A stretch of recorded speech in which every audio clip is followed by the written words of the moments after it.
Dans le chapitre Mesures, vous décrivez tous les investissements et les coûts qui sont nécessaires pour atteindre les objectifs de la stratégie.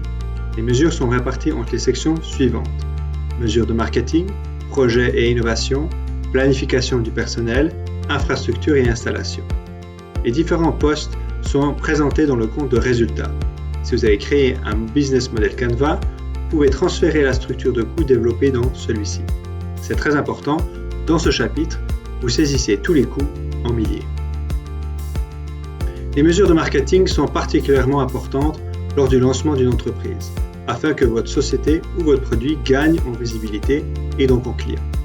Réfléchissez aux mesures de marketing que vous pouvez utiliser au mieux pour atteindre votre groupe de clients, les personnes influentes externes ou les intermédiaires.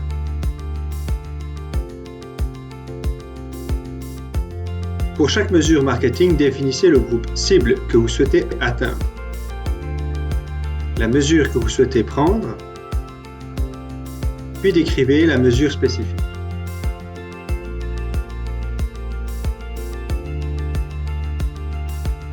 Vous pouvez ajouter des raisons et des explications ici.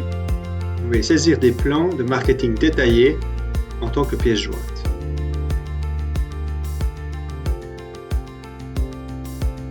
Dans la section Projet et innovation, vous pouvez par exemple saisir les développements de produits et les projets d'innovation et de certification ou encore les formations continues que vous et votre équipe effectuez pour l'entreprise.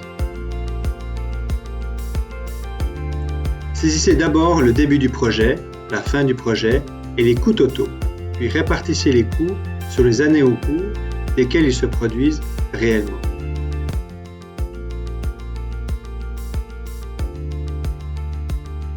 Dans la section Planification du personnel, vous saisissez les salaires annuels bruts du personnel.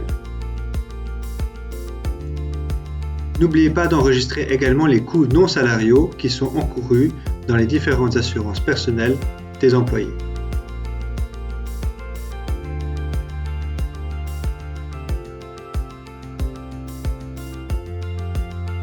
Dans la section Infrastructure, vous saisissez tous les coûts fixes qui n'ont pas un caractère d'investissement.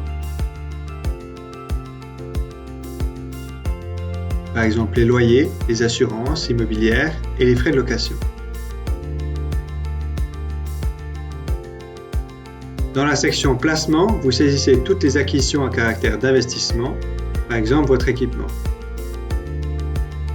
Déterminez l'année et le coût d'achat, indiquez également le nombre d'années pendant lesquelles vous pouvez utiliser cet achat. L'outil calcule ensuite la dépréciation.